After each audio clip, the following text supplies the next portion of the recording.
power level, and you are totally capable of winning any tournament if you play 12 to 14 of those creatures and in any combination is going to be fine. I don't know what the absolute best. I don't know what the absolute best like split is. I nobody knows. I think people think they know. I don't think anybody knows. I think with the Kroxa in my hand, I want to keep the Shredder. Maybe put back the Shadow. The Shadows. I need one more life loss effect to cast it. Hey, I don't think with 24 months. Fortuna with the 2. Appreciate you. Canister played 4-color deck of the ground, so he's crazy familiar with the 2. Yeah, for sure. So like, yeah, Canister's opinion on the matter is like when I really take into it's a factor, and maybe it's the fact that Canister's played so much 4-color that he is like better playing against it too. I don't know. I mean, I don't think that I have like a crazy terrible matchup against 4-color Omnath with Grixis Shadow. I think Rakdos has a better time against it. I think Rakdos is like very, very close, or much closer than I perceive Shadow to be against it though. Like I would probably put Shadow like 45% against Omnath, which is a pretty bad matchup, and Grixis like maybe 48%, 47%. For 2 to 2 months, Gargant the 8. Thank you. No, I mean, have you considered that deck for the weekend? I don't. I think I am almost not. There's almost no chance I play Murktide this weekend. I own the deck, but like the reality is, like I just don't understand it. And like this is maybe gonna sound a bit harsh, but this really is meant from a point of like constructive, like strategy conversation. All right. I understand that Murktide is a powerful deck, it's a playable deck, but people just feel like, they just act like they're making this genius decision by playing Murktide in these tournaments, and I think Murktide has almost no good matchups. You know what I mean? Like, I think that it is like under 50% against like literally everything. And I just don't feel like it's a good metagame call at all. Like I think it's horrible. I think it's like 40% against Omnath. You could win, obviously, but I think it's like really, really bad against Omnath. You're like 50-50 in the mirror. You're unfavored against Hammer Time. You're unfavored against Living End. It's just like I just don't understand like why people are like Murktide is just the best deck right now. I just don't get it. It is not. It's a powerful deck. You can play it well. You can win with it. But there are other powerful decks that are better positioned, and you can also navigate well. I don't know. For 2 to 2 months, Gargantuan 8 months, Scarlet with the 7. Thank you. At least that's my current take. I think I'll see if they want to blacksmith skill this. Either way, I just really want to connive and get the Kroxa in the yard. About Team Rick tells GS yesterday did not do well with my first time with the deck. Do you think it still holds its ground in the meta? So one thing I really need to figure out about Team Rek, and maybe Team Rek is a deck I should be considering a bit more seriously for this weekend. But the thing about Team Rek is that it's really good against 4-color Omnath, and I think it's like okay against. I think it's like post board. It's really favored against Living End, unfavored, pretty unfavored game 1. So maybe somewhat of a wash. And then I think that with Ledger Shredder, the matchup against Murktide is really bad for Reclamation. I don't know. Living End seemed like a good choice. Yeah, I think Living End is a great choice. I think Living End is like going to continue to be one of the best decks in the format. But Nino Day's been on a trophy tear with it lately too.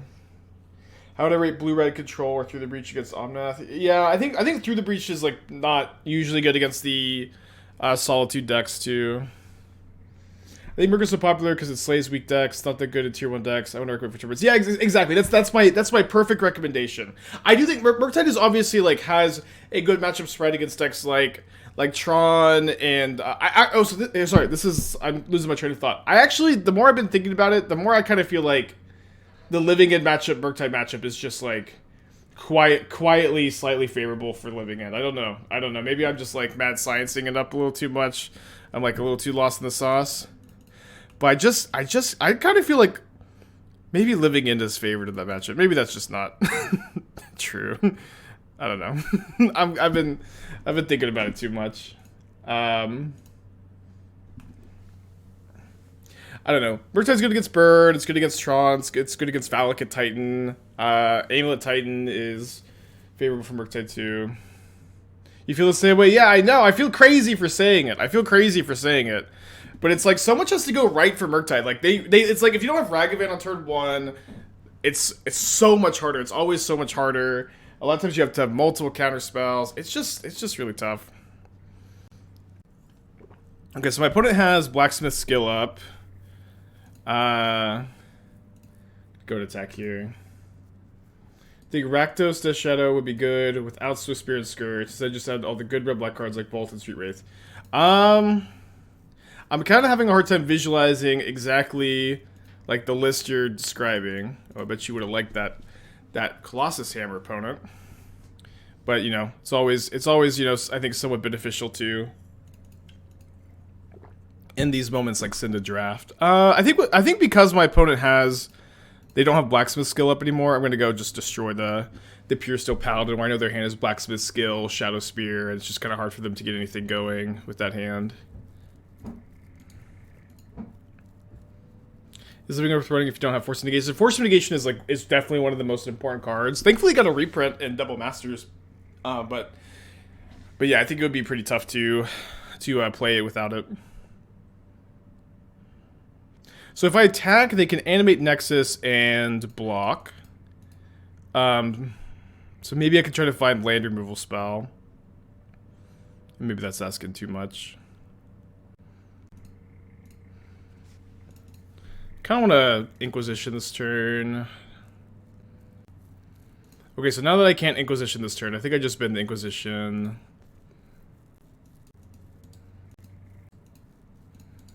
I guess there's a chance my opponent doesn't block. But I think they're gonna block a Blacksmith skill, yeah. Morning, Loki.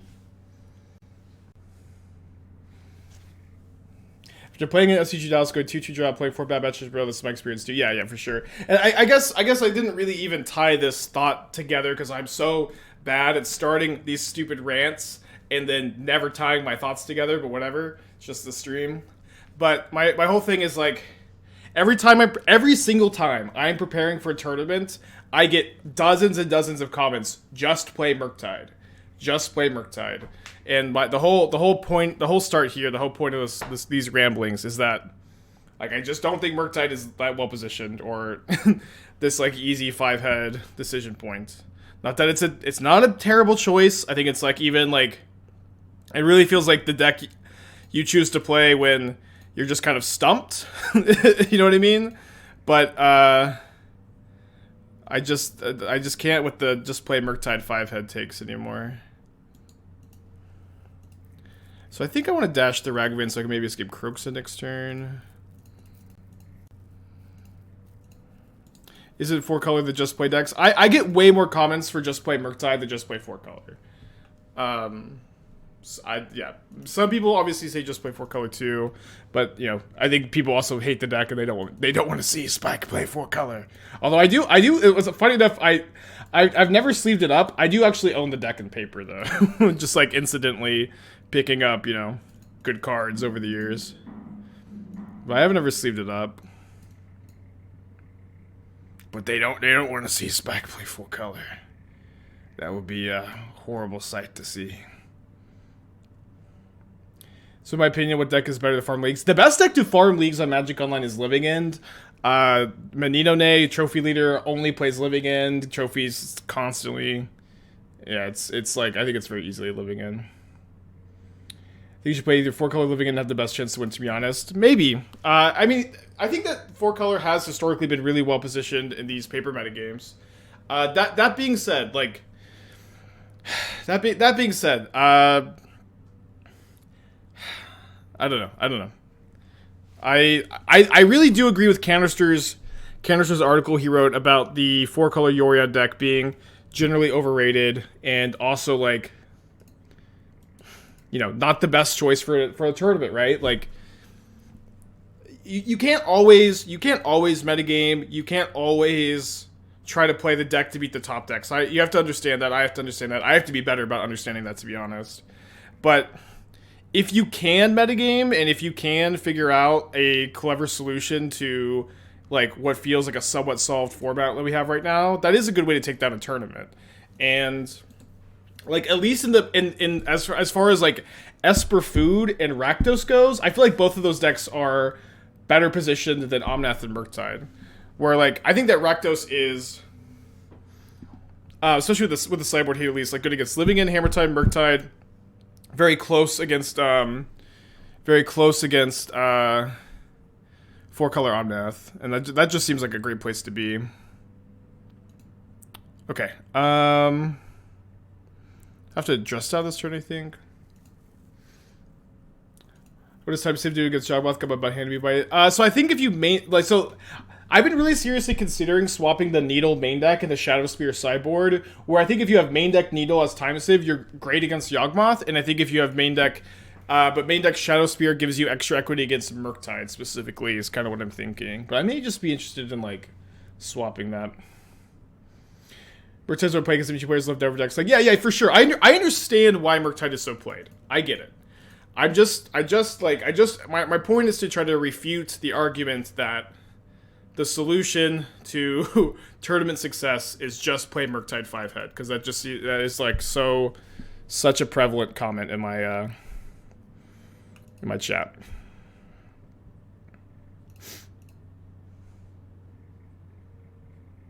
Win rate is lower than ideal because a lot of bigger players play Murktide. I mean, I have hundreds and hundreds of matches with Murktide, you know, like I understand like why the win rate is lower, but I also think I understand the matchup dynamics enough to have formed this opinion on it, you know what I mean?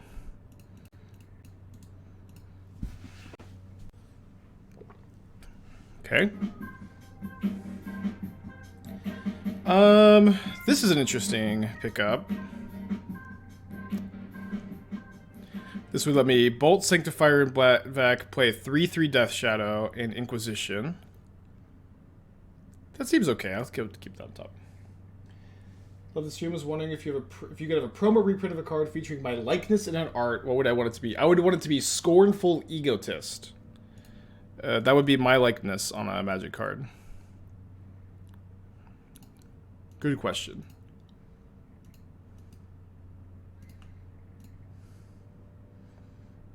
Could pull up the art for the card in a second.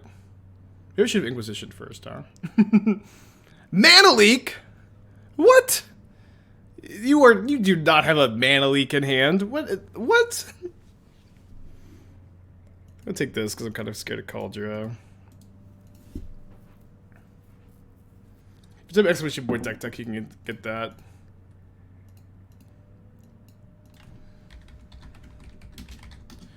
My likeness on a Magic card would be Scornful Egotist. The 7-mana 1/1 morph for 1 mana. I once was human. Now I'm far more. Or 8-mana 1/1.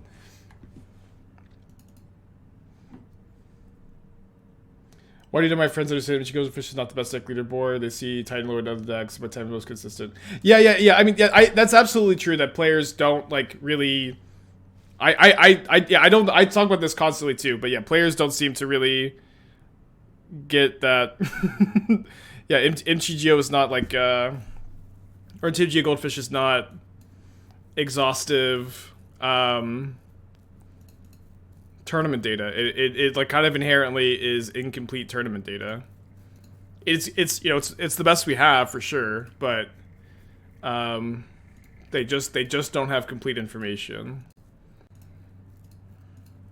Why only 18 lands? So are you asking? I know a lot of people played 19. I have played as much Grixis Shadow as anybody else, and I have historically felt like 18 is the correct number. I find that now with Shredder too, with Shredder, Dragon Ridge's Channeler, Expressive Iteration, 4 Mishra's Baubles. I think that 18 is plenty of lands. In fact, I used to when I was first working on this archetype. I was playing 19 lands for actually like a pretty long time, and I stopped after feeling like 18 was better. So I think I'm just killing the Giver of Runes right now. And then I think I'd probably just keep the Inquisition on top so I can trade that for the Mana Leak.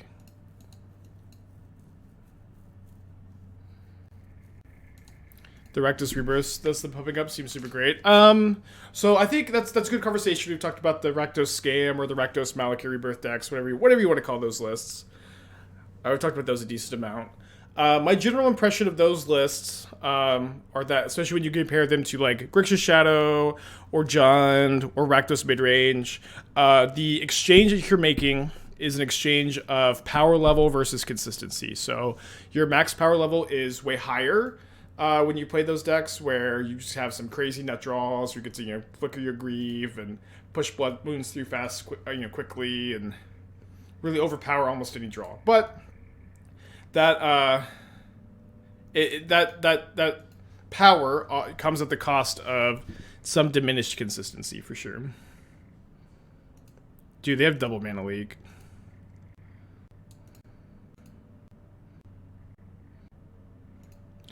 So I think I'm just gonna main phase, try to kill this chip, so I don't have to. So if I cast the Drown, then I don't trigger the Sentinel. And if they have another mana leak, we're just gonna want to trade this for the mana leak now, I think. Okay, maybe they don't have it. We are dead to Hammer plus Equipper, but they just concede because that's not something they can draw into. Seismic, the 14 months, appreciate you. We got Fairy Vandal plus Ledger Shredder. I do love Jegantha. Dude, Jegantha is broken. Jegantha, like, this is my also, like, recent take as my mind becomes just totally broken and all opinions I have crumble to dust as I play way too much Modern. Jegantha's just broken. I just win so many stupid games because I get a free 5/5 and my opponent doesn't. Although my opponent does have a free 5/5 this game, huh? I just keep winning because I have a dumb free 5/5 that costs me nothing. And Pioneer and Modern, I just have the dumb 5/5. You don't get the dumb 5/5 because no reason really. I didn't do anything for the 5/5, but I get it and you don't. Haha. It's just not fair. Okay, so if they're on Ancient Stirrings, I can drown the Stirrings. I'm gonna try to drown that. Hopefully no Sylvan Scrying. Unlucky. How'd yesterday deck? It went pretty well. We went like 4-1, 4-1, 1-2, 3-2. It was a pretty good day.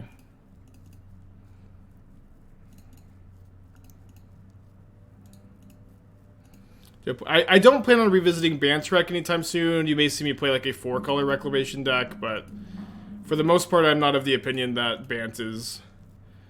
Bant, I think, is just incorrect way to build the archetype. Like, I think that if you're going to play Reclamation deck, you have to play Rin and 6.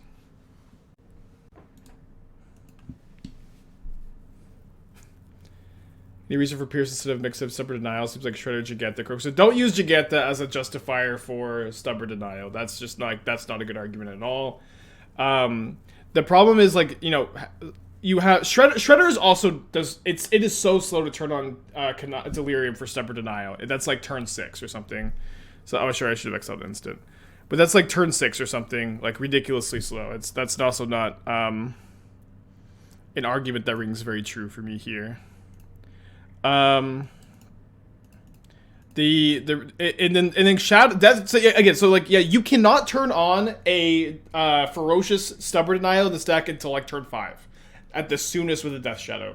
Because in this deck, you have to understand, the Death Shadow is not like it was in the old, like, Grixis Stubborn Denial list, where you are playing it on turn, where you're playing it on turn, like, 2, and it's a 5/5, like, immediately the turn after. That is just not how the card plays at all anymore. The card is much, much slower, and, like, it's very often, like, a 2/2 on turn 3, maybe a 4/4 on turn 4, but it's, like, usually turn 5 is when the card actually comes online. It is just like way slower than you think it is. I think I just have to like commit into the board here, actually. Can't hold up the Drown into the Relic. What do you think of Korean Dryad showing up in Pioneer? Is it showing up in Pioneer? I would my immediate reaction is that there's probably like several cards that are like much better than Korean Dryad. Ever stream Crabvine or similar decks? Get some results now and then. I mean, I've played everything, but again, the goal on the stream is always to be trying new things rather than just like streaming things that are recently getting results. Although that's not necessarily what's happening right here, because I'm kind of doing some tournament prep right now. I don't think Crabvine's a good choice for tournament. Yeah, I don't know. The goal I guess is always the goal is always try new things, but maybe we don't always get our goal, huh? Sometimes we have to have days like this. But I'm just really not sure how I feel about the Shadow archetype at the moment. Okay. Shoot.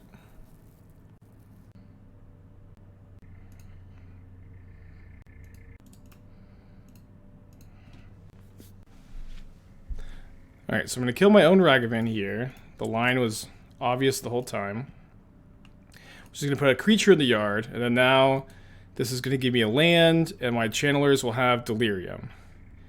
And now I can also connive and play second DRC and Death Shadow.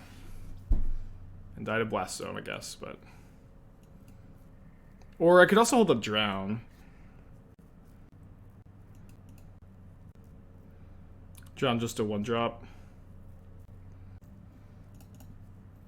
This is probably fine. I could also go to 7, I think. Because they just have a 6/6 Worm Coil.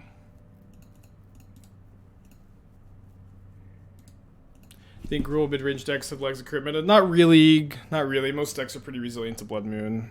There are some exceptions, but for the most part they are. We also lose to most things. Thragtusk is not really most things, though. Alright. Love being at 1 life. Okay, so I think I'm supposed to go Inquisition my opponent. And I think there's a good chance I could surveil into another removal spell and connive into it. I have like 7 looks. Oh, so I can't drown the Thragtusk. Right. So I have to find a lightning bolt. I have 2 bolts in the deck. Kroxa first, see if they pitch land. I mean, they're never gonna pitch land and just be dead on board. It's never gonna happen. No, they have Jegantha in their hand. Yeah, I think I'm just supposed to attack with the DRCs and then escape Kroxa.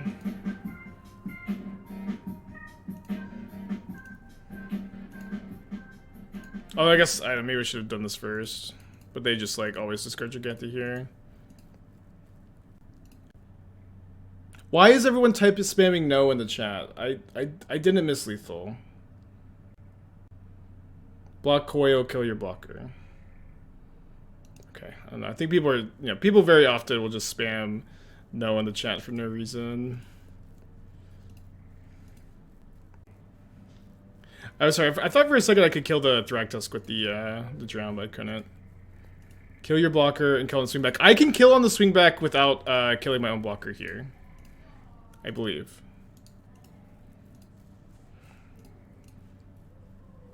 Oh no, the top card is Stirrings.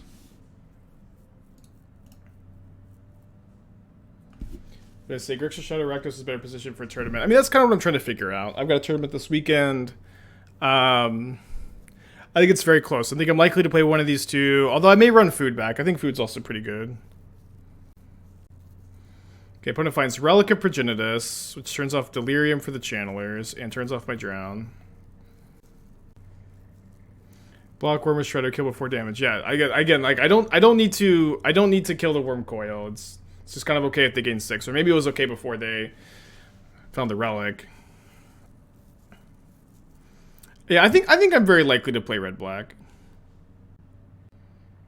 I can't really imagine the 4th Channeler does anything. I mean, not that the Drown's gonna do anything either.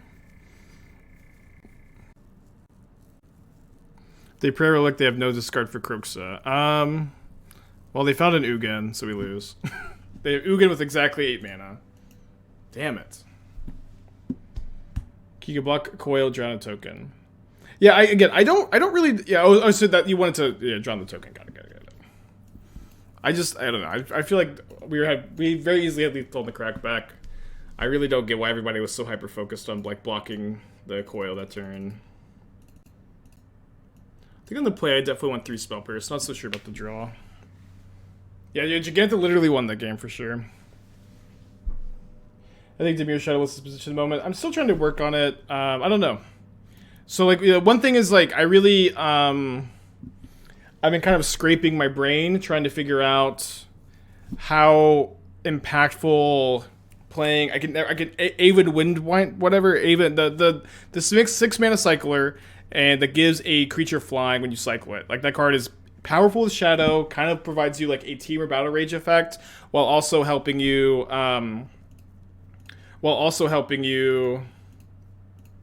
hit 5 different card types for Tainted Indulgence, which was kind of like impossible to do previously.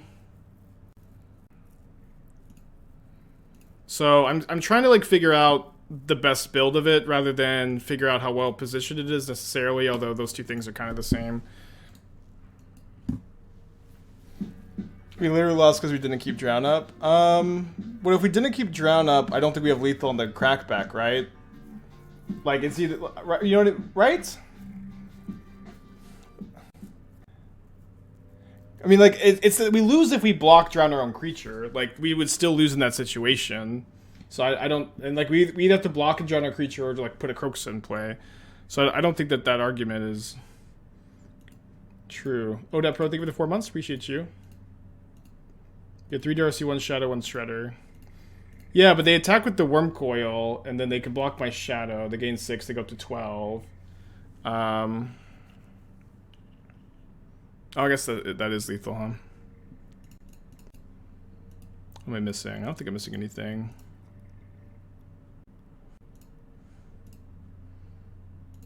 No, I think you're right.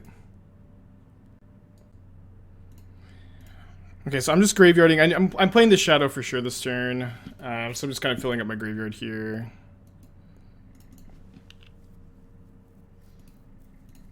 I have to fetch to play the Shadow, so another line here.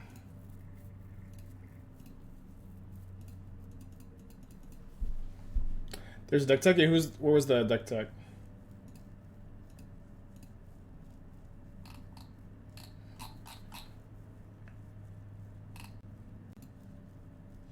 Any thoughts on just kind of Lotus Field deck with Ledger Shredder? It feels like just saying words that don't mean anything. I don't know. I don't know what that would be. I don't know why that would be good. So I guess I have no thoughts. I mean, Drown can counter like another Relic. It can counter. I think being able to counter like Blast Zone or Sylvan Scrying for Expedition map is relevant enough to keep it here. Also, if I hit with Inquisition, then we get to also counter Oblivion Stone.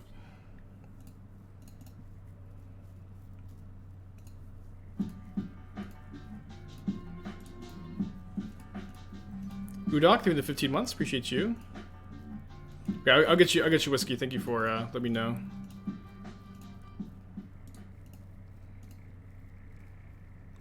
Okay, they do have Oblivion Stone. So I think I just take Chromatic Sphere so I can counter the stone instead of the Worm Coil, potentially. And I guess I'm going to Sylvan Scrying.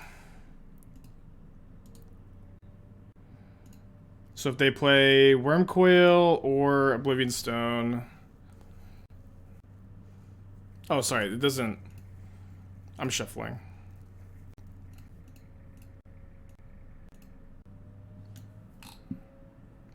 Oh, cool. So you actually did the draft. I think the issue with this build is there's no card advantage at all besides the Kroxa.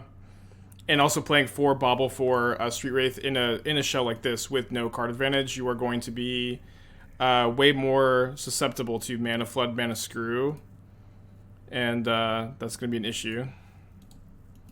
Alright, I did set up my bolts. 1 damage short of lethal here. But I guess, yeah, I could just attack with the Channeler this turn.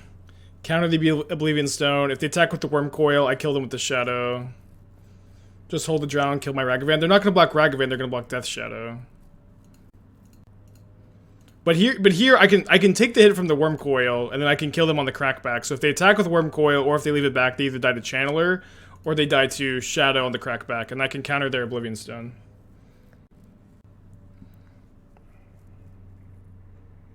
Yeah. The issue is that you have no card advantage. Like, and when you're also playing 8/0 mana cantrips, you are way more susceptible to mana flood, mana screw. And so, like, you could do something like play Night's Whisper, but that doesn't seem better than splashing blue for Expressive Iteration and Drown. So that's gonna be my evaluation of this list, I think. I don't think you've made like too many like deck. I don't think you've made really any deck building decisions beyond that, but that's the issue here.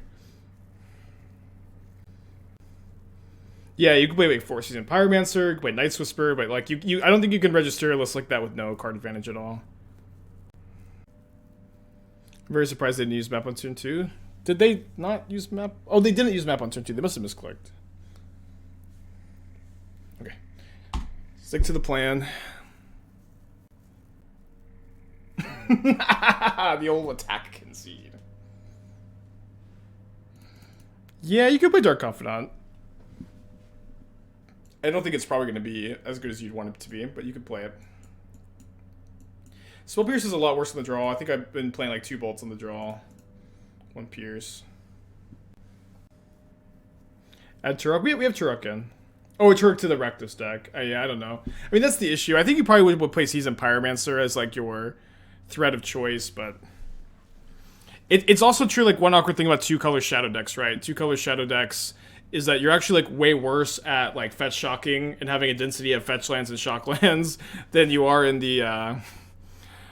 Well, I think we have to keep this on the mulligan to 6 on the draw against Tron. You're way better at Oh, awesome! We drew the land. So I keep losing my train of thought. So yeah. 3-color decks are just generally better at enabling Death Shadow, which is the issue. I think I take the Oblivion Stone. And like the Alpine Moon lines up pretty well against their hand. Do you take out Heat because you get to the point you're hitting walkers you've already lost? Yes. You don't want to reactively answer those. And Heat also doesn't answer any of their threats besides Karn the Great Creator that efficiently. Obviously, like, it has text, but...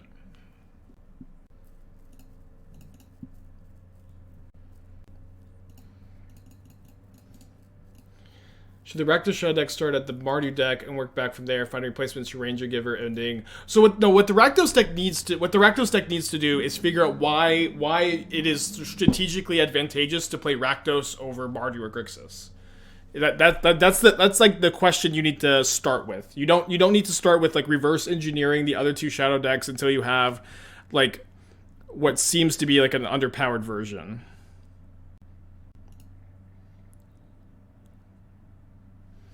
I need to take the map because it can get Blast Zone. The Thragtusk is awkward, but I can drown it in 2 turns, actually. So not really that bad.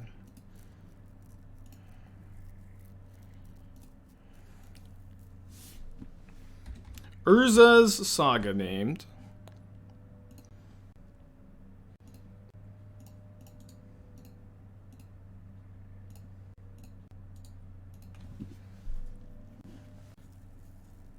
The reason for Rakdos was Thico is fitting cards like Temur Battle Rage and Bolts. Yeah, but Temur Battle Rage and Bolts, I don't think are a good enough reason. But yeah, that would be the reasoning.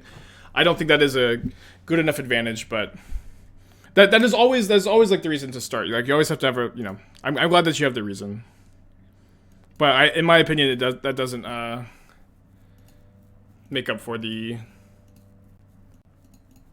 lost better mana base and. Yeah, that relic was really bad for me, actually. Lost better mana base and lack of card advantage. So now if they have a land, they can Thragtusk. Their hand is Thragtusk, Wormcoil. They do have the land. Then that Wormcoil, obviously posing a big threat next turn.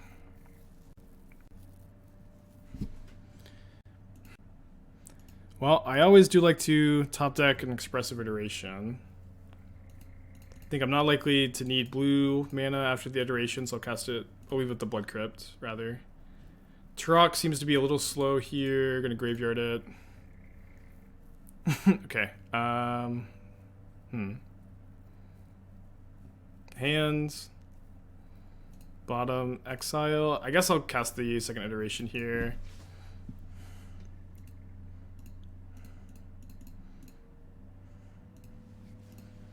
Maybe I'll find a Mishra's Bauble. That's pretty good.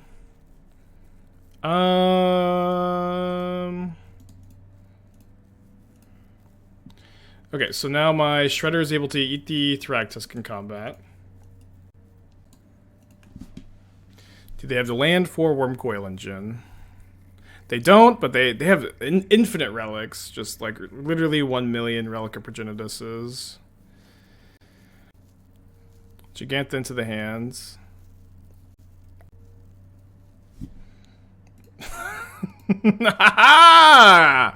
We're not done yet, huh? We're not done yet. Graveyard Kroxa.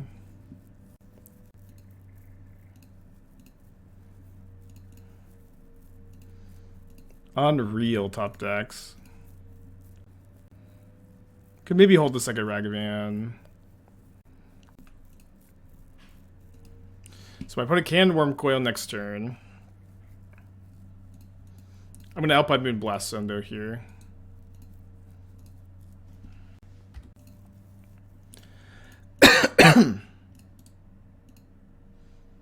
Attack for 8. Put my opponent down to 10. I did slide in some bolts, so if I can find a bolt, then that gets the job done. Yeah, and before Scavenger Grounds.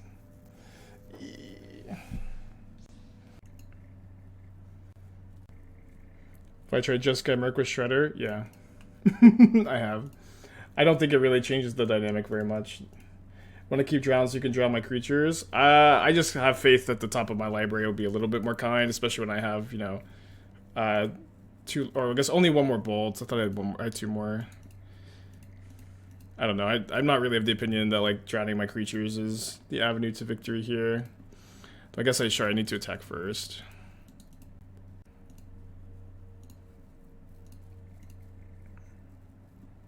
Opponent's deck Kroxa. Kroxa does not always deal damage. It only deals damage if your opponent discards a land.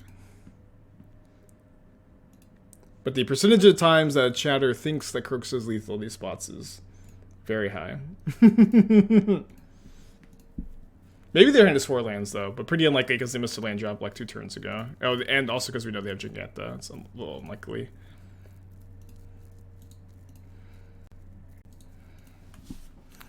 Maybe discarding Thoughtseize is better for the Connive, although it's like maybe triggers Connive next turn too. Maybe just jump with the Ragavan. Yeah, Kroxa has nothing on Big Brother Uro.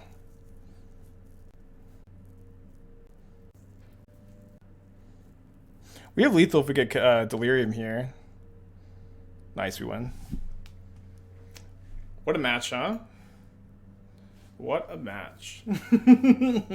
All I have to do is not attack with my ground creatures. Dude, Wormcoil sucks. This card is so bad. Have you ever tried to combine Tron and Death Shadow? Me and my friends, in the middle of tournaments, like when we would finish matches early, sometimes we would shuffle 2 decks together and just like play. I don't think we've ever shuffled together specifically Tron and Shadow, though. Put it very quickly, balls to 5. I'm going to lead on Channeler Bauble here. I think the Prowess Arclight deck will make a comeback, or it's lost my interest. I like that deck a lot. I'm interested in playing it again, too. It's probably something I should be playing a little bit, at least, to see if maybe I'm feeling it for the qualifier, but I you know, just like a lot of brews have problems where I think that the Prowess Phoenix list is good against Murktide, but I think it's bad against Living End and 4 color, or like, you know, you have a lot of cyber cards against Living End. You're probably like favored post board, whatever. Who cares? But the Omnath matchup just always felt like uphill battle, and I think I'm very unlikely to take a deck to the qualifier this weekend that I think has just like a super bad Omnath matchup. And even though this wasn't my experience in the DreamHack Dallas qualifier, my my experience playing these local Dallas-Fort Worth tournaments for the last 2 years has been Omnath has always been like super represented, like just like kind of overly represented. Calibrated blast! Red alert! Sound the alarm. They're blasting. Any plans to play Pioneer this week or next? Well, I've got the qualifier coming up, so I kind of need to be focusing on that some. But I have not forgotten that Pioneer exists. I also don't really plan my streams out very far in advance, so. Like I don't know what I'm streaming tomorrow. I have usually my schedule is stream, and then I will spend like 3 or 4 hours off stream brewing, prepping deck lists, trying to figure out when I want to play tomorrow. And usually on days like today where the brewing kind of flopped a little bit, I will kind of play a more established deck and like do some more play testing like this, and then hope for better results tomorrow. Is usually the process. Ooh.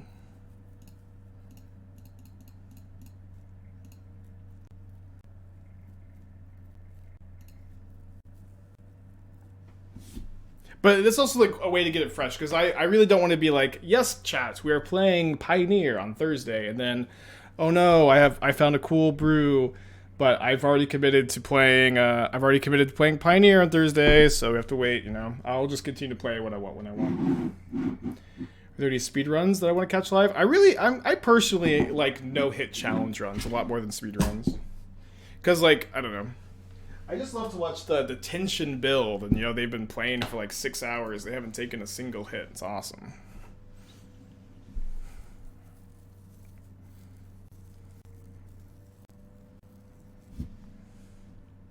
So I think I need to iteration looking for Drown in the Loch. Is that better than escaping Kroxa? I think it is better than escaping Kroxa. Although I missed. So we will just put another DRC into play, and they are really unlikely to brick, but they can brick by flipping another Calibrated Blast or Throes of Chaos. So we are maybe like 10-15% to win. Yeah, how about you play what I want, Spike? How about you play what I want, huh? Going to Big Martin tournament this week. I got access to Shredderless Murktide as well as Grixis Shredderless Shadow. Which one do you think would fare the best? I think that Shadow really needs Shredder, so I guess I would recommend Murktide between those two. But I think overall, like I think Shredder Shadow may be better than like any Murktide build.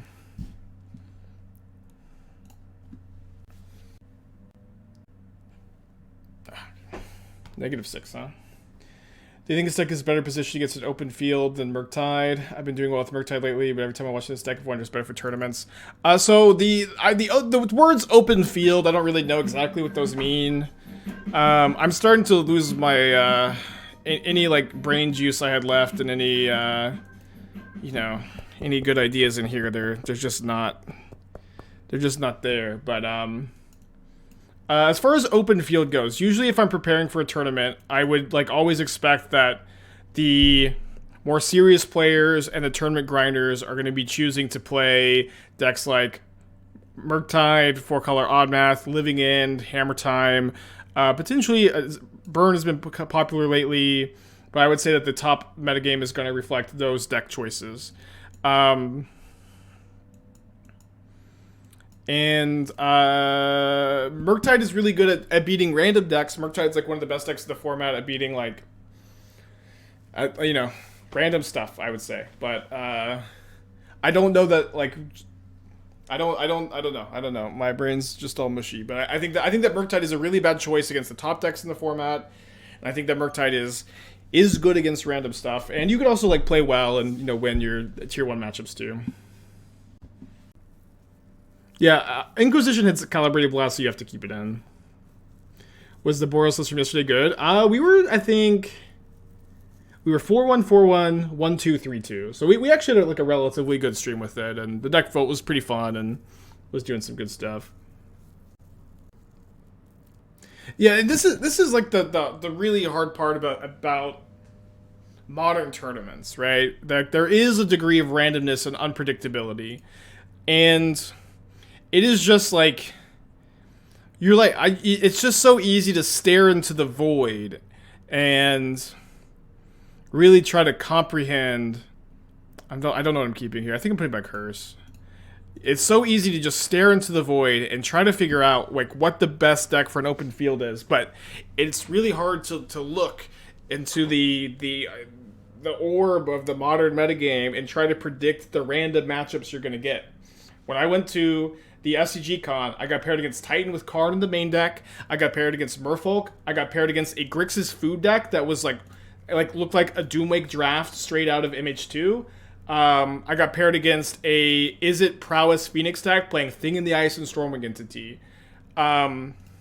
You will go completely mad, staring into the void, trying to predict the like super unpredictable, matchups that you're going to get. It's tough, It's tough. Like there's no world where I successfully stare into the orb and figure out what I'm going to play against there. It's just never happening.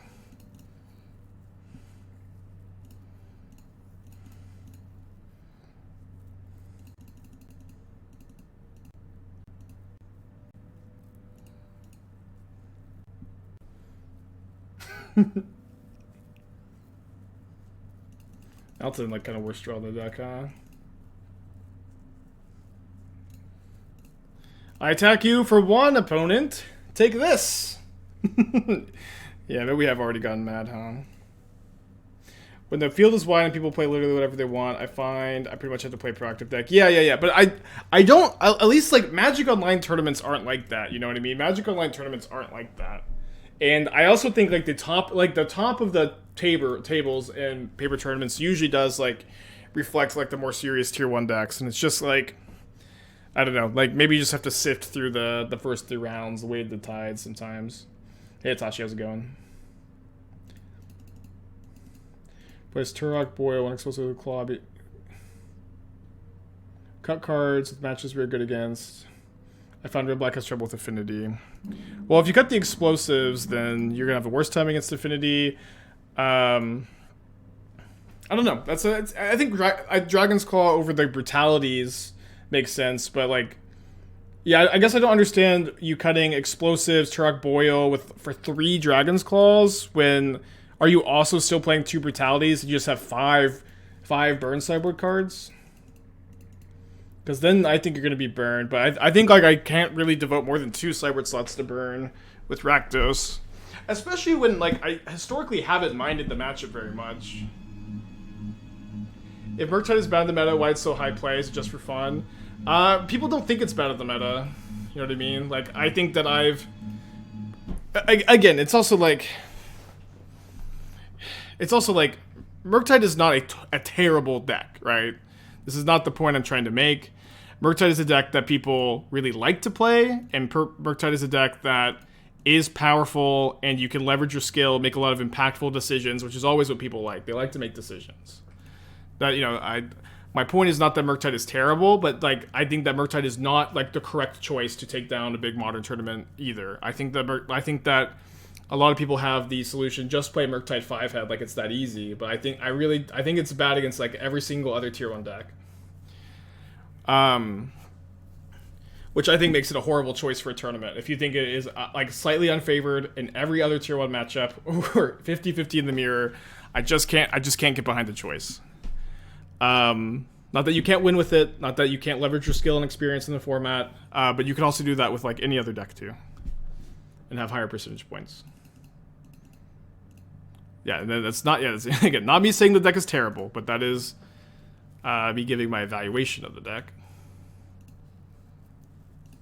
What am I suggesting? I don't know. So like the decks I'm mainly considering here, I mean, that's what I'm trying to figure out for this weekend specifically. The decks I'm mainly considering for this weekend are this deck, Rakdos Midrange, and Esper Food. And Esper Food is the deck that like it is the deck I believe in. I'm 15-0 with that deck against Omnath. I feel like I have to lose to it at some point, but I'm 15-0 against Omnath. I feel like I'm slightly favored in the Murktide matchups. Favored against Hammer Time. Favored against Living End. There is no other deck in the format, in my experience, that I can say is favored against Omnath, Murktide, Hammer Time, Living End. Oh, and Burn is also favored against Burn, which, in my opinion, are like literally the 5 most relevant decks to play against.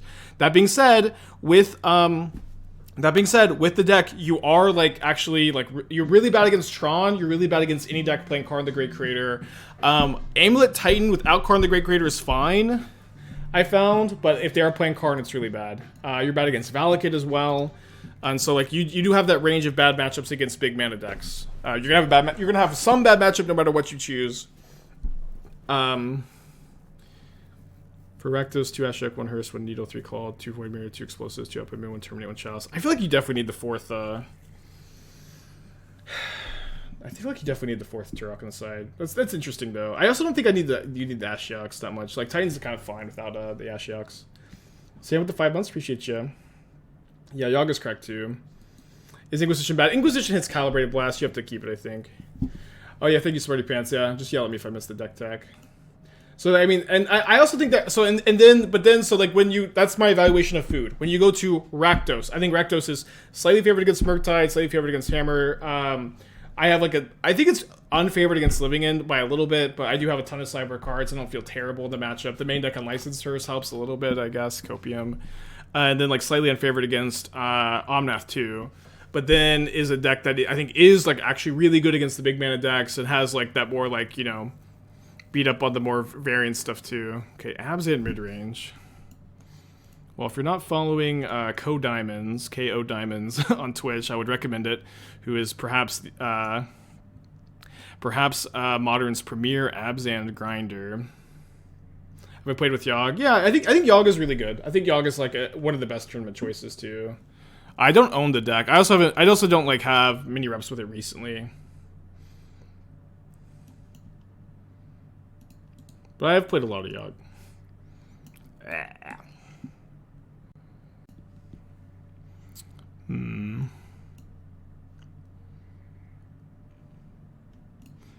Okay, I'm gonna play the monkey.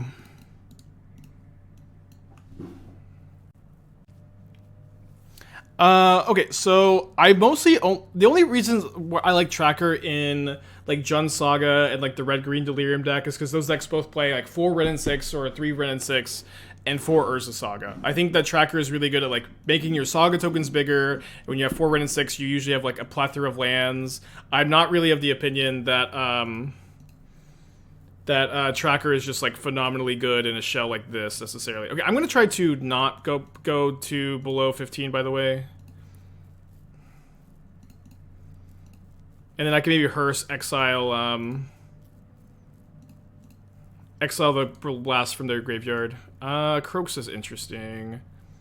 I think Kroxa is good enough to keep just like loot away with Shredder too. Yeah, I don't think Lingering Souls is that well positioned. I don't think Kai is that well positioned. I don't think Kai's Guile is okay. It's not a card I would main deck that many.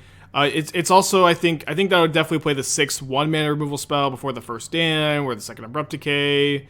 And this is also like if your reasons to be white are like Lingering Souls, Prismatic Ending, Vindicate, Kai's Guile, I don't think this is a good enough reason to be white over red.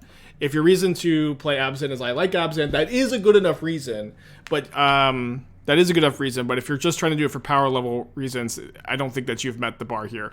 Actually, no, Prismatic Ending, I'm actually like at an all-time low on Prismatic Ending in Modern, by the way.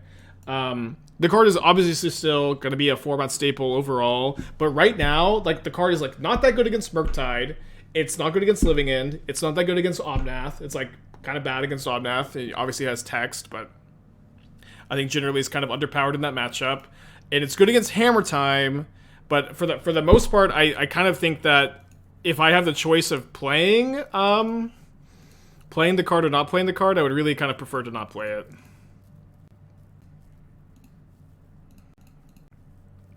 So I guess that's my my first thought here.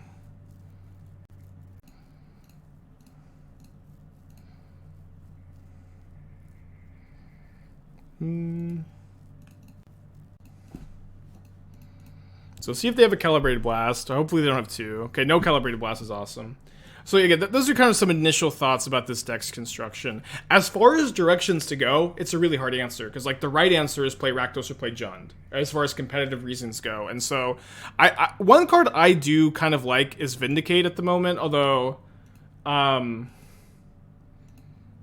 really not sure if it's like the big answer or anything. But I do kind of have a soft spot for Vindicate. Maybe it's not as good as I would like it to be, but I have a soft spot for the card. That could be something that you're should be playing here. You also, I think, have way too much... Or Surgical Extraction is not very good. I would be playing, like, the 4th Endurance before the 1st Surgical Extraction, in my experience. 3 Brutalities is way too many Brutalities. Yeah, 3 Brutalities is way too many. Like, you already have Kaya's Guile in the main decks. Like, your bird matchup should be, like, pretty reasonable. I guess I'm playing Tourach. Play Tourach, and then next turn I'm attacking for 3 off the Kroxa trigger, attacking for 9. Close. Kroxa pre-combat for Delirium. I guess I should have, yeah. So again, just like a lot of like loose thoughts here, because I just... for these decks where like the sad reality for competitive reasons is like don't play Abzan, unfortunately. It's really hard for me to like just give you the correct direction because the way my brain just like goes, I just like immediately swerve into the different color combos because like there isn't a really good like super good reason to be Abzan. The best one would probably be like if Vindicate is ever randomly well positioned. I don't think it's as good as like I would want it to be. I don't know what I guess we're trying to do beyond that. Yeah. Kroxa crew the hearse. Yeah, now they're at 9, and I have exactly 9 next turn. Well, maybe they have like a Shadow of Mortality. Yeah, 7/7. Oh, sorry. I should actually not exile their graveyard because of my drowns. So if I cast Kroxa and they discard a land, we win. So you'll try to talk me to play a Saga variant of the junk pile. I think it would have played worse, to be honest. Yeah. This is. I agree completely. People like. I think that Saga is like good. It's better in Jund, right? Where you have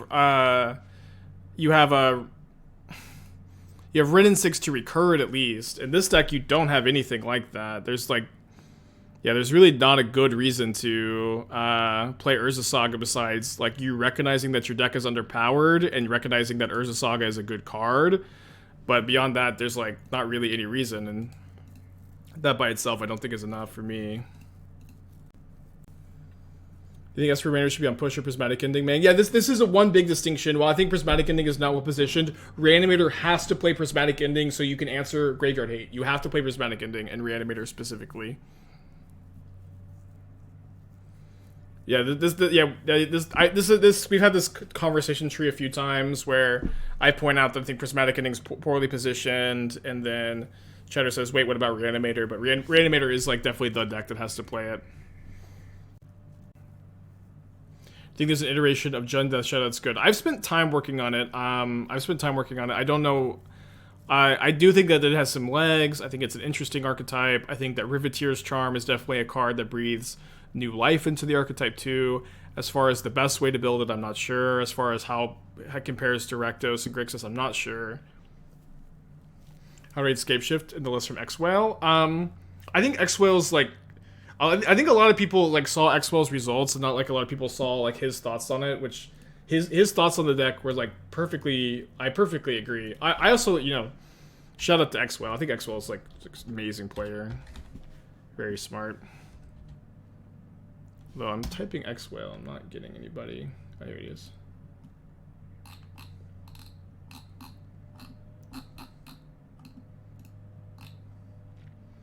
I want to read exactly what he said, but it's maybe been a bit too long. But his main points was like you can metagame for a Mox event with Valakut, and metagaming against 4 color he thought made a lot of sense. He thought that it was like not a good choice in the leagues, mostly for the Murktide matchup, and like counterspell decks in general were pretty tough. I believe as my summary, because I don't see the tweet.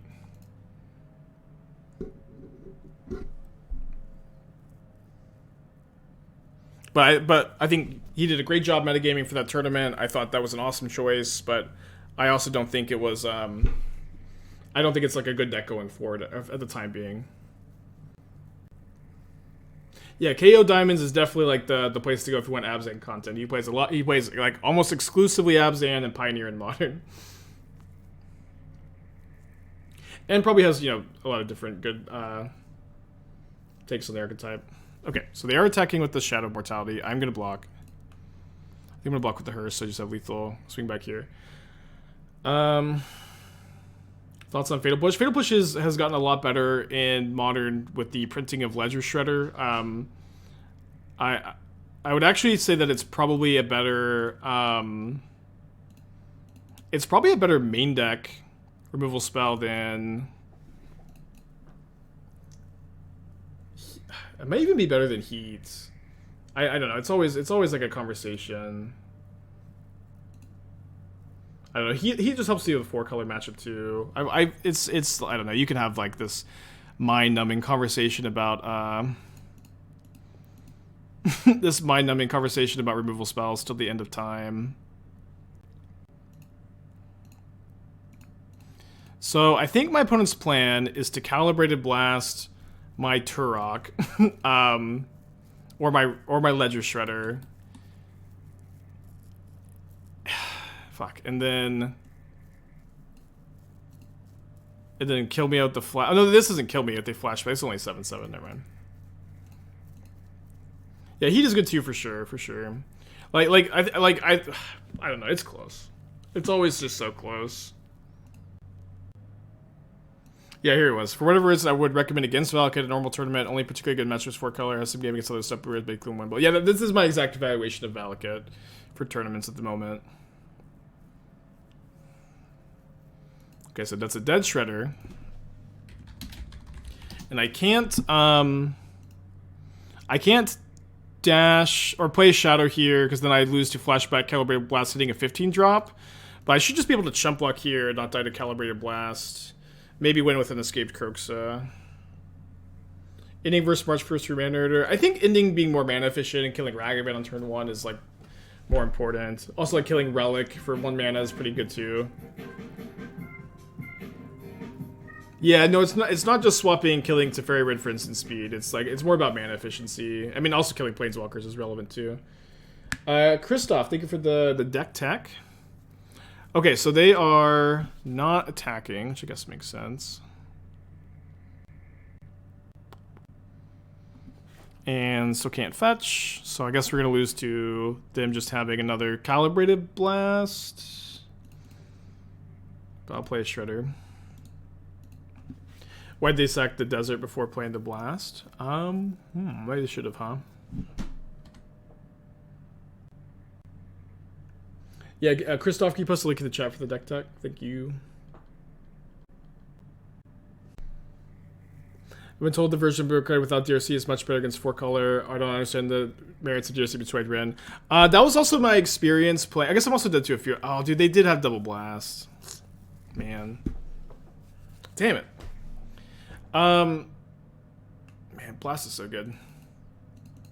That was my experience playing no Ragavan Shredder. I did feel like Shredder plus Murktide plus Ragavan or DRC is much better against Omnath. While I also ran really well against them, and I was like 3-0 against Omnath or something with that version, I don't know that means the matchup is just good overall. I do think Shredder improves it. But this is also like, again, Murktide players, I just feel like I need to like strap some rocks to your feet or something, but the reality is that like Murktide, Dragon Range's Channeler, Ragavan, and Ledger Shredder are all phenomenal threats. Any combination of 12 to 14 of these threats is going to be a good combination, but there's no bad combination. All the combinations are reasonable. All the combinations are good. I don't know what the best is. I don't know. I just don't know.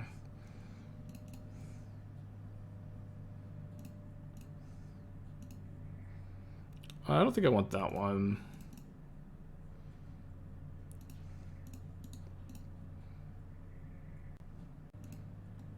Thank you, Doc. Human dumpster fire, hell yeah. Okay, so I'm like super into the Archfiend Vessel Pyre of Heroes Extraction Specialist. I think I saw Mason Clark messing around with this. I saw some other people, maybe Claudio, doing this in Pioneer. I think it's very cool. I don't know how good it is. But I would maybe just play like the full 4. Especially because like, if you're playing 4 Pyres, like this is like definitely the one drop you want to draw to start sacrificing too. And this is, I don't know. I also like think cards like Bloodstained Champion are generally pretty weak. Like I may be interested in just going like 4 Vessel, 4 Thraben Inspector. Maybe that means you're not aggressive enough. I love the 1 of Kitesail Freebooter. I might be interested in the 4th Thalia, but I think 3 Thalia is fine. You could consider the green white human that enters, gives your humans +1/+1 life link, and the 75 as a 3-drop tutor target. I would probably sideboard Nightclubber, also play 3rd Adeline. I think it's probably not correct to only play 2 Adeline. That card is very good.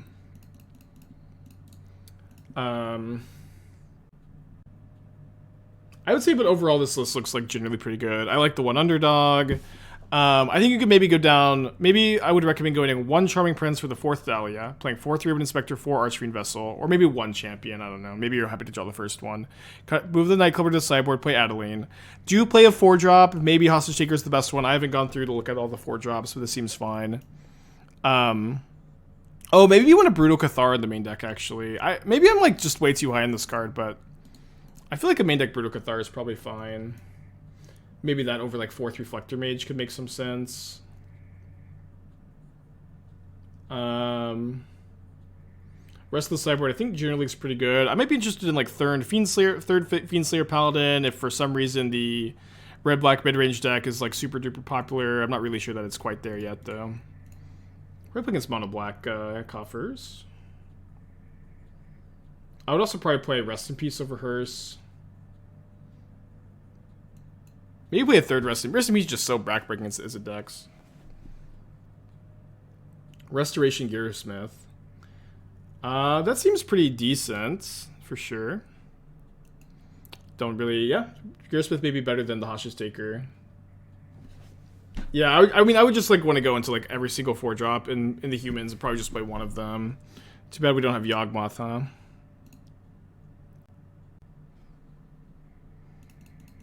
A lot of main deck relics today. It's weird. Jog to the 5 months. Appreciate you. Any cyber recommendations? Yeah, I went over the cyber kind of briefly, but I think I want to see you on 3 Rest in Peace.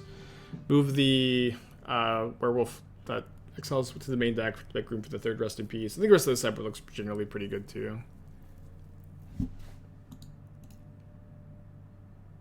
Would like to see a Pioneer Sideboard? I would maybe for money, Epic Dredge. I've done like 6 deck techs today, and I just can't give away any of them for free. I'm sorry. You gotta pay for me to look at your deck list, huh? Rip Evo Specialist in Pyre. I guess I kind of undervalued that interaction. Yeah, you should be playing Hearse instead. Never mind. Never mind. Yeah, for money. I ain't running a charity here, alright? Nicole, thank you for the 5 months. Appreciate you.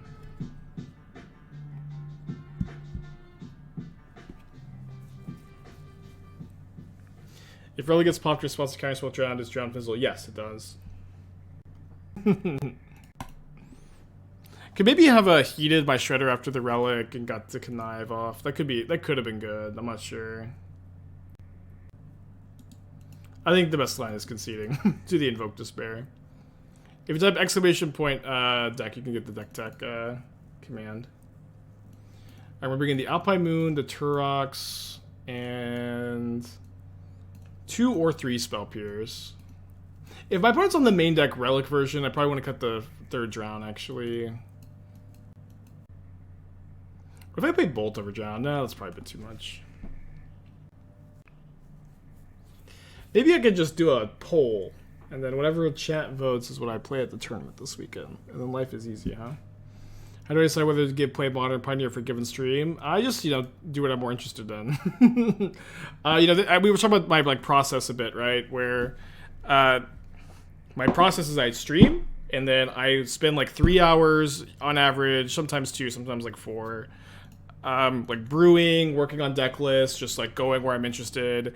Sometimes I get something sweet, like yesterday's Boros, Slubomancer, Ground Rift combo, and some days I kind of fail, and that's usually days where I like to circle back to something like this. And so usually it's like I circle back to whatever I'm most interested in on the given days, like Grixis Shadow here today. And you know, at that point it's just, you know, whatever. Sometimes it's Pioneer, sometimes it's Modern, just whatever I'm focused on. I have a Modern tournament this weekend, so I'm more focused on Modern this week. I vote Boggles, the obvious best deck. The answer is Boggles all along, always.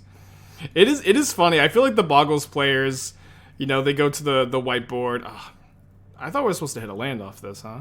You're supposed to hit a land off the iteration. The Boggles players, they just always go to the drawing board and they're like, it's Boggles! That's the answer! Boggles is the answer to the metagame. But there's just still so much good stuff against Boggles. Can we circle back to Reclamation River from time? Maybe. I don't know. There's always like a lot of streams where I do my off-stream brewing. And I get really hyped about the brew because I did well off-stream. And I come on stream and it's just not as good. And either due to variance or either due to like me having good variance off stream. But I did like really like that deck a lot, so we'll see. I think I have to keep that.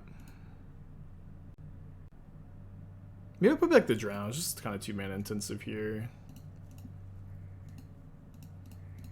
I think I'm Thoughtseize over Spell Pierce because they're probably going to use their mana on Expedition map. Okay, I'll take the only castable spell.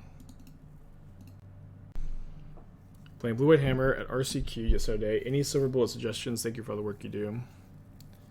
Okay, so my general thought as far as like, it's really easy to get like to wade too deep in the desert of possible equipments that you can tutor up in Hammer Time. And just like you're wandering through the desert hoping to find a magical Oasis magic card. So a card that is going to solve all your problems if you could just tutor for it at the right spot.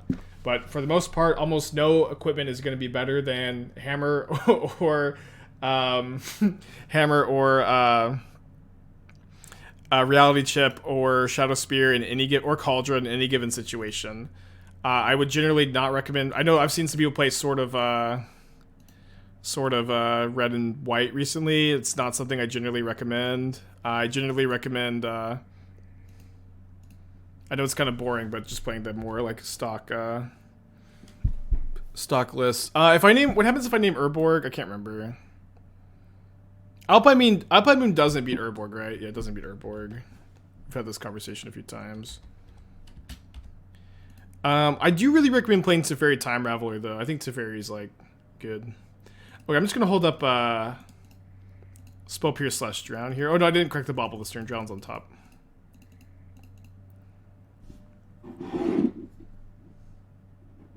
Is Mike Reality Chip believer? Yeah, I know I was so hard on Reality Chip earlier. Like, I don't know. This happens a lot during spoiler season where a card comes out. I don't like it that much. And especially when like most suggestions for Reality Chip are like talking about it in the context of wanting to play it in like dopey like Stoneforge Mystic decks and like mono blue affinity decks where I think Reality Chip is like really not very playable. And so like just like the longer like the spoiler season goes on and the more I'm asked like the same question about the same cards, the more likely I am to just be like, the card sucks, nope, don't play it. But yeah, it is good in Hammer Time. Okay, so they sack the Blast Zone, then they play a land. I think they have 7 mana, right? 7 mana. Double check. 2, 5, yeah, 7. So the Spell Pierce isn't countering the Invoke Despair. What's up? It's me, your friend Aspiring. So I think I just put that on the ground, so I can't go iteration into Spell Pierce is what I'm considering. Frost, the deck tech, thank you.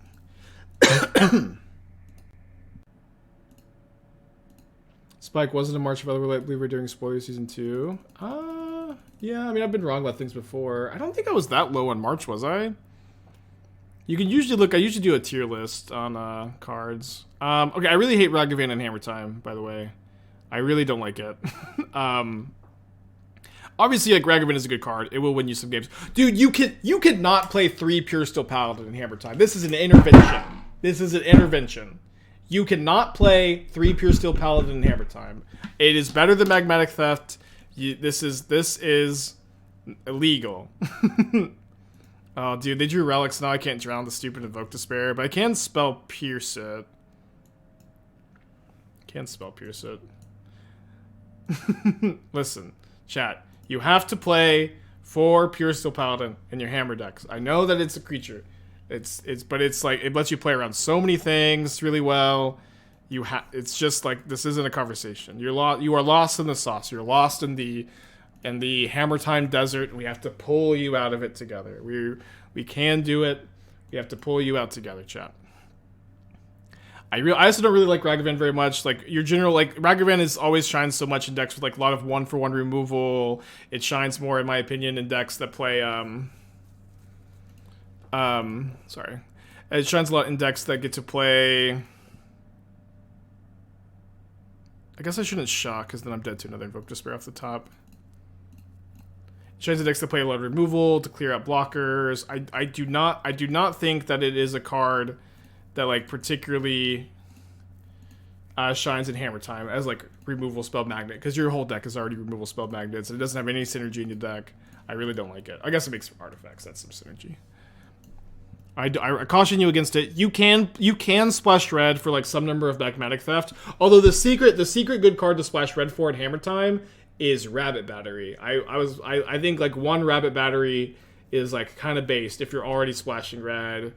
I don't think that like it's necessarily worth splashing red for by itself, but I do genuinely like 1 copy of Rabbit Battery. I tried 4 copies when Rabbit Battery first came out. I thought that was a bit too much, although it wasn't horrible. But the first copy I think is pretty good. Beersley with 5 months, appreciate you. Why play Rabbit Battery when you play Gingerbread? Because Rabbit Battery is an equipment, so you can tutor it up with Stoneforge Mystic, and it draws a card off Pure Steel Paladin. I know that you can tutor Gingerbread with Urza Saga, but these are the advantages of Rabbit Battery. I think Rabbit Battery is just pretty sick. And Rabbit Battery also gives your other creatures haste, which is it's actually like pretty good with Stoneforge Mystic and Cauldron, right? So if you already have Rabbit Battery and you have Stoneforge Mystic in your hand, you can go Stoneforge Mystic, equip Rabbit Battery, activate, and you have to have a lot of mana, but a lot of times you do have a lot of mana with your Springleaf Drums. Though this version is lower on Springleaf Drum. Okay, we got game 2. Lucky us. Click submit. I like the Teferis, although I feel like I think you can play 3 drums, 1 Paradise Mantle. I don't think that you can play like this few drums though. I don't know. I mean, I just want to see you cut the Ragavans, and I don't think that this list looks a lot better than the stock list. If you're gonna splash red for Magmatic Theft, play 1 Rabbit Battery.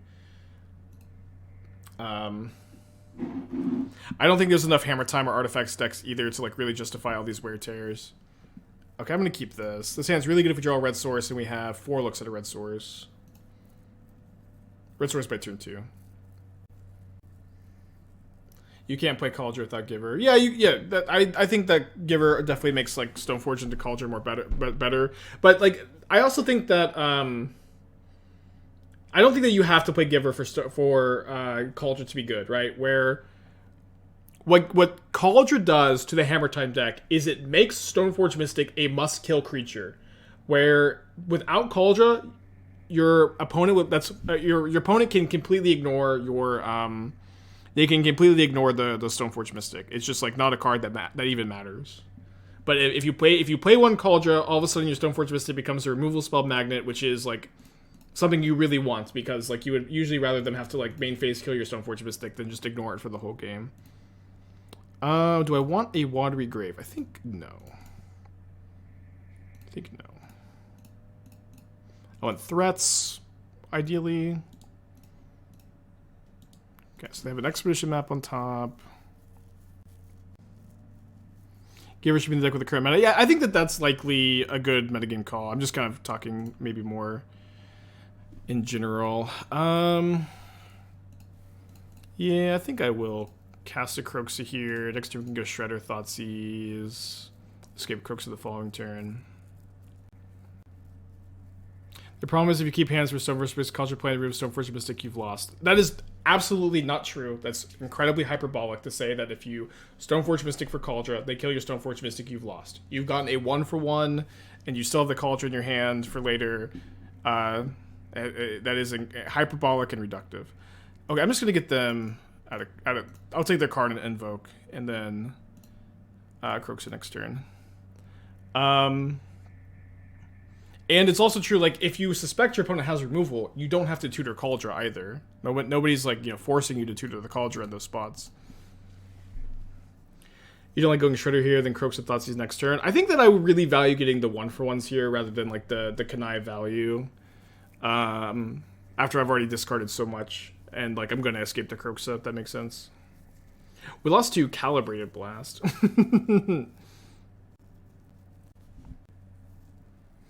Grabs a Castle Loch Dwayne.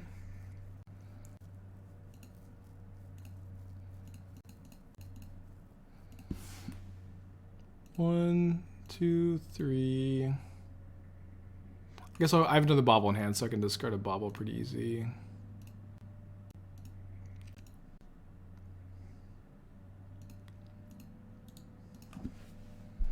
Pioneer, what are my thoughts on Jund Food versus Recto's Sacrifice? I think Recto's Sacrifice is so much better than Jund Food, where your curve is just so much lower. And Pioneer is a format about doing things quickly and getting ahead on board quickly and not playing Corvold. You know, it's just like I hate how slow the Jund deck is. I think the deck's really bad.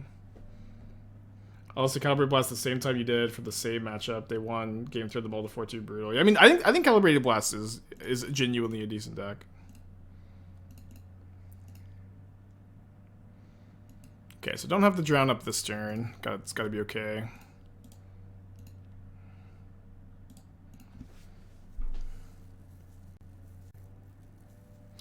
Teammate killed it by cutting it from the deck. The card is garbage. How could you insult my pet card like that? That's a no-no on this channel.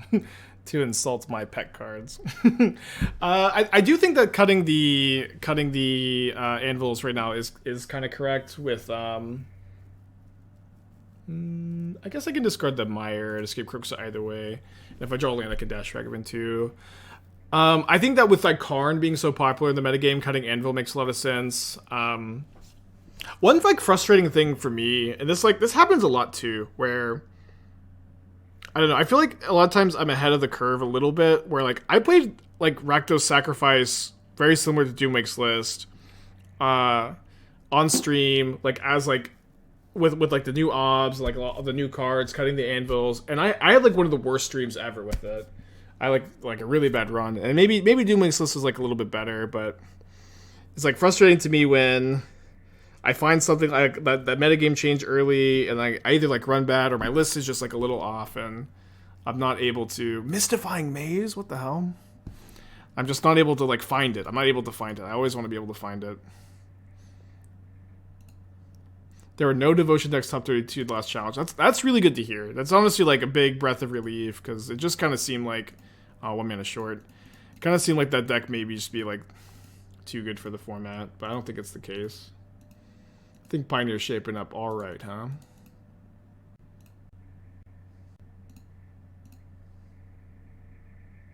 Yeah, I think the meta's adjusted. I think Pioneer's pretty good at the moment. The updates to Mono Black Reanimator. I want to play it at some point this week, either off stream or on stream, so maybe you'll see some later.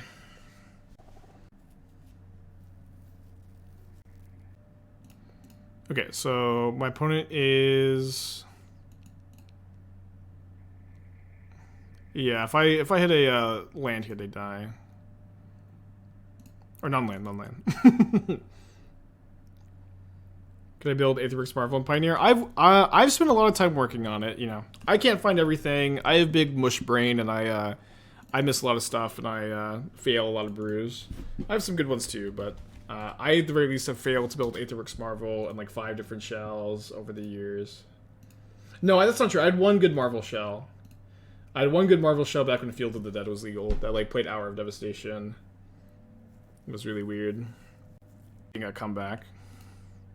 But I don't think it's so popular that I'm like trying to like sideboard Hidetsugu consumes all. Opinion on Pioneer Shadow. You mean Shadow of Mortality? Because Death Shadow's not legal on Pioneer. Thoughts on the Stoneblade list in the current meta? I think that the Boros slash Jeskai Fervent Champion based Stoneblade lists are the best. Are the best Stoneblade variants, like the more mid-range Stoneforge Mystic lists. I had a really good run with the Jeskai version, which is just like Boros splashing for Teferi and Spell Pierce. Thanks for the cheer, Frost. Hammer do be bonking, yeah.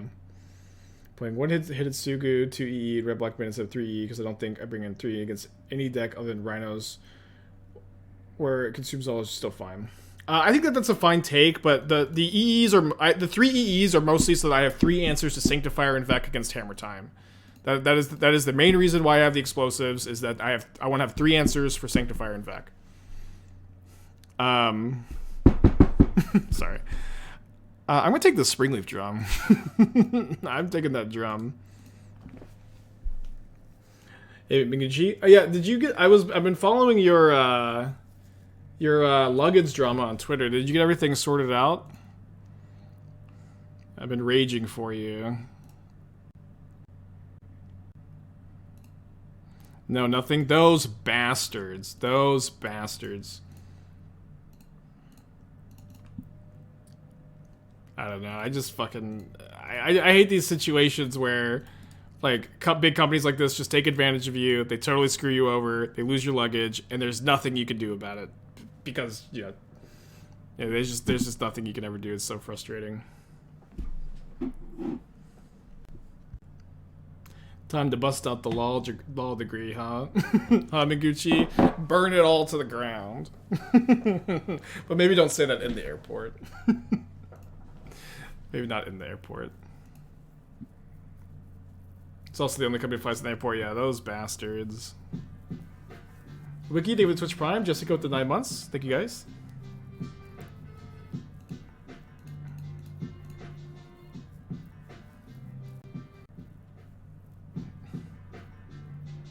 My opponent's hand is Paladin Mystery card. I think I really need this Kanai. I'm gonna kill this now. Ooh. I think I'm actually discarding a Shadow. I may want the Kroxa trigger Connive next turn. And there's also like some chance that they double spell and trigger Connive for me. Who has a law degree? I believe, as far as I know from the Minguchi lore, that Minguchi has a law degree. I've been told that a few times.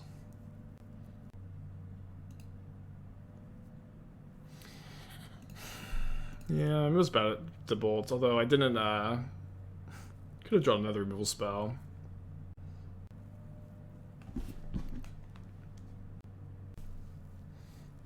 Yeah, personally, I'm very proficient in bird law. They discard a Paladin.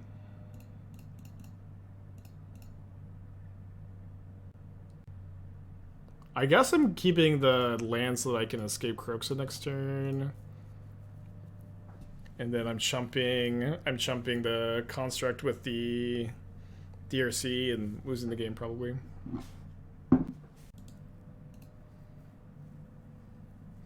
They drew hammer 100%. Yeah, I mean they get the hammer off the saga too, of course.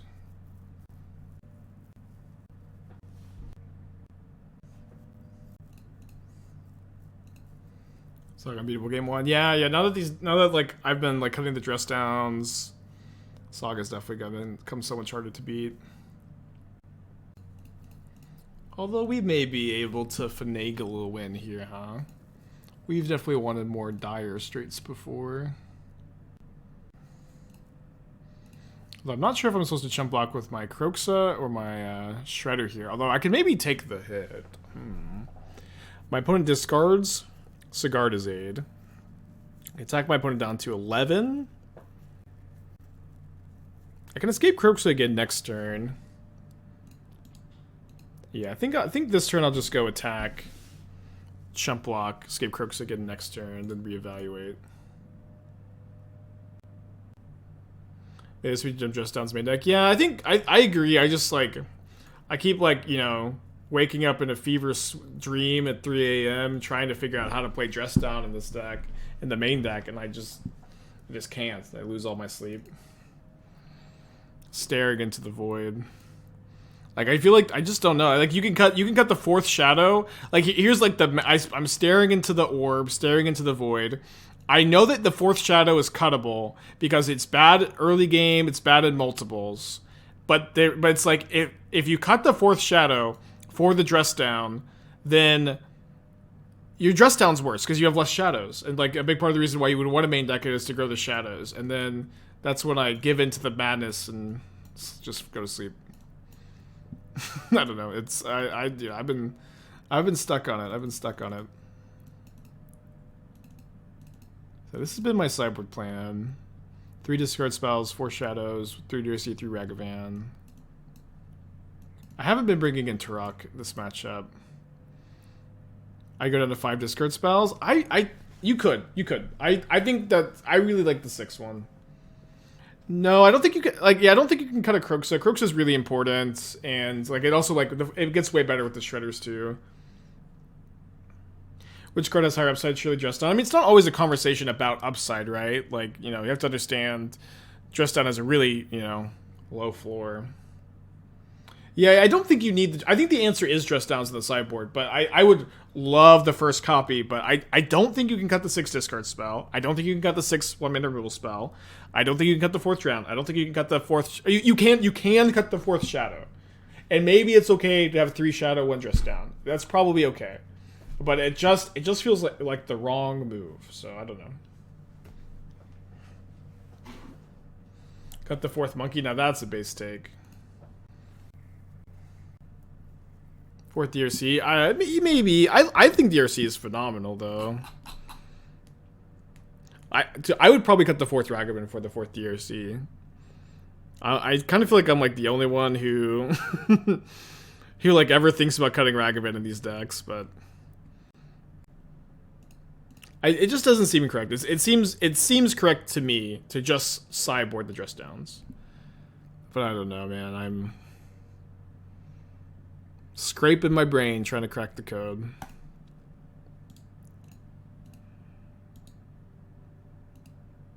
I think we take the Cigar to Zaid there. I think it's kind of interesting. There's like a decks have a game, wanting versus iteration decks, Dress Down. As if you want to make that much better. Yeah, for sure. I agree. I've also been, okay, so like, I've been playing like a lot of Esper Food, right? I've been playing a lot of Esper Food. And Urza Saga is great game 1 in every matchup, but like, boy does it like, it's so bad game 2, 3 against Grixis Shadow, Murktide, like random decks like Merfolk too. And so I'm just like, I'm starting to think, like, we've done this in the past. We've done this, that's a great draw. Although they have the Spell Pierce, so you have to play around that. We've done this in the past though, where in the Anvil deck, we had an extra land in the sideboard so that we could cut 2 Urza Sagas post board and board up 1 land. And so I'm starting to think that that might be a good move in the Esper Food deck too. Could it be, perhaps, 2 lost in the sauce? Who's to say? Okay, here I'm going to Dress Down in response to them making a token so they don't have a window to Spell Pierce me. What could you play Saga with Esper Food? I don't think that it's reasonable to play like 3 lands in the sideboard because you have to play lands. It's not like you have to play mana sources there. So I think that you can go down 1 land post board, right? You can go down 1 land post board and board in 1, cut 2 sagas, and then you only have 2 sagas in the deck. They have like 3 answers to saga. They're unlikely to ever get like a 2-for-1 with their Alpine Moon. We do that in Amulet for a while. Yeah, I think it's likely good. Well, take the Twitch Prime. Appreciate you. I don't know which land I would play in the sideboard. It should probably be like a Darkslick Shores. Okay, they don't have third. Do they have 3rd artifacts? Oh, they also can't equip the hammer this turn. Basic Plains for Blood Moon. Okay, for that, like I haven't really been boarding in white cards against Murktide. Like, I know like you could bring in Teferi, but Teferi I haven't found like I've been very good at like actually utilizing Teferi very well in the matchup, and so And so like I've mostly been not bringing it in, so I don't think I would want basic planes. It's a good idea though.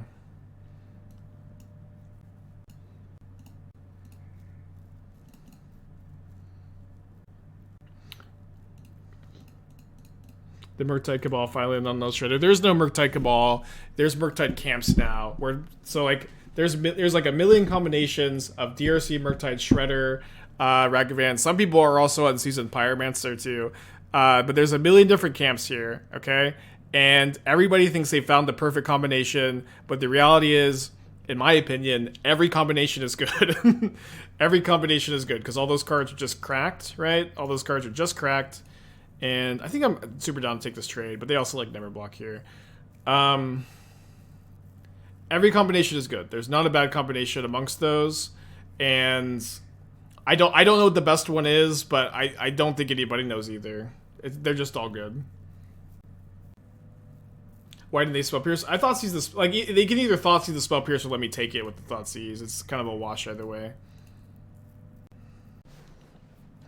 Yeah. I think any combination of 12 to 14 of these threats is fine. There probably is a best version. There has to be, right? But I want to hear.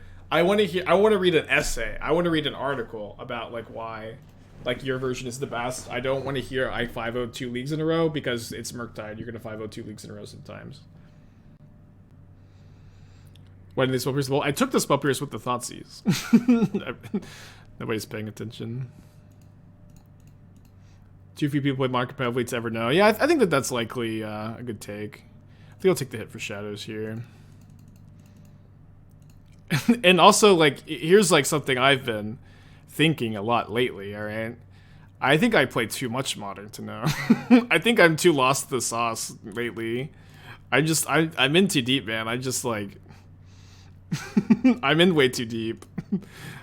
You know what I mean? Like when you just like hyper focus on something, it starts to look different to you. You know, the hot Texas summer heat is beating down on my brain, and I just can't see anything clearly. Maybe factor in the board for food, because sometimes it's about manufacture. I think it probably just needs to be like Darkslick Shores. Yeah, I know. I got the conspiracy board in the background. We have AC. We actually had to replace our AC system. It was really expensive. We knew we were gonna have to do it with the new house at some point, but we're not hoping to do it like literally the first summer. But those first for like the first 2 weeks we were in the house, I was just laying on top of the bed, sweating, soaking the sheets. But Esther grew up with no AC in Texas and was totally fine.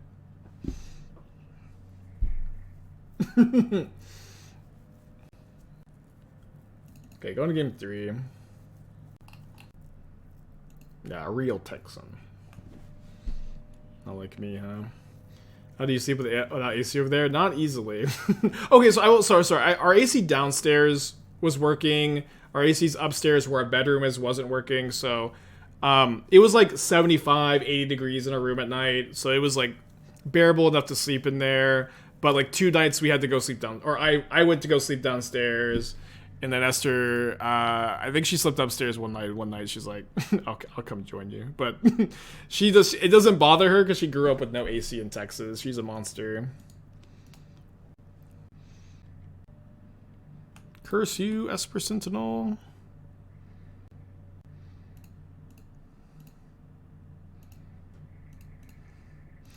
$80 Fahrenheit is what I set my AC to as comfortable. Not me. That's 80 degrees Fahrenheit is comfortable. That's congratulations. I'm sure the U.S. military could do some crazy experiments on you. 80 degrees Celsius for me.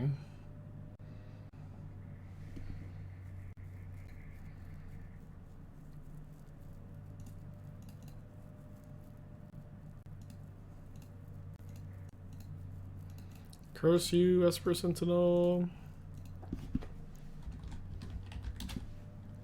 Hope their hand has the other 3 Urza Sagas. You live in a tropical country? Yeah, this may be a little different. Yeah, my Irish heritage is not meant to be out in the sun at all. meant to live in a cave. A damp, wet cave. Oh, dude, my TikTok lately has been showing me, like, nothing but, like, insane cave videos. Where, like, there's just people crawling through caves. The most narrow tunnels you could ever imagine. They're just crawling through them for fun. I can't look away, but, oh, man. It's nuts, dude. It's like, oh, man. They're just, like... They're, like, laughing, and they're, like, trapped 30 feet underground in a narrow cave they can barely move in, and they're, like, trying to skirt rocks around. It's... No! Stop, opponent, please. Kurt Bros, thank you for the gifted sub. Appreciate you. I'll be getting the same recommendations on YouTube. That's funny. Alright. You don't think I can pay for 3 Esper Sentinels? Get out of here. I can pay for 3 Esper Sentinels, alright? I can pay for 100 Esper Sentinels.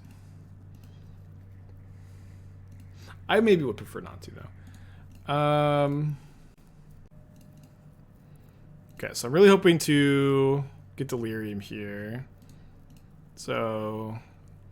Artifact, instant land. Alright. We're racing. We're racing. That's a creature. Not a very good one. I'm just going to graveyard it. Maybe I should have bubbled them before surveilling, actually. Yeah, screw that Spell Pierce. 3-turn clock, baby! 3-turn clock. Garfink with the 2 months. Appreciate you. Ooh, and the festivities would be pretty good here, huh?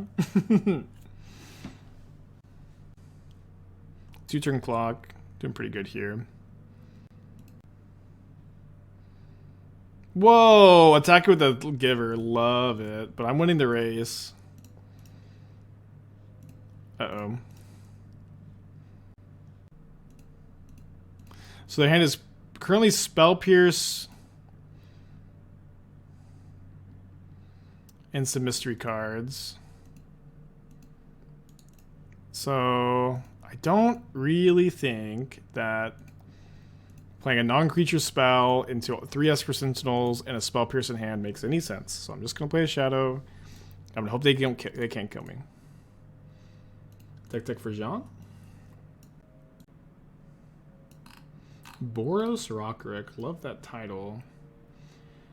Okay, well, 4-figure of Destiny is probably like... It's probably a little lost in the sauce, but we can keep going. Okay, so they played Urza Saga. I think that's a concession.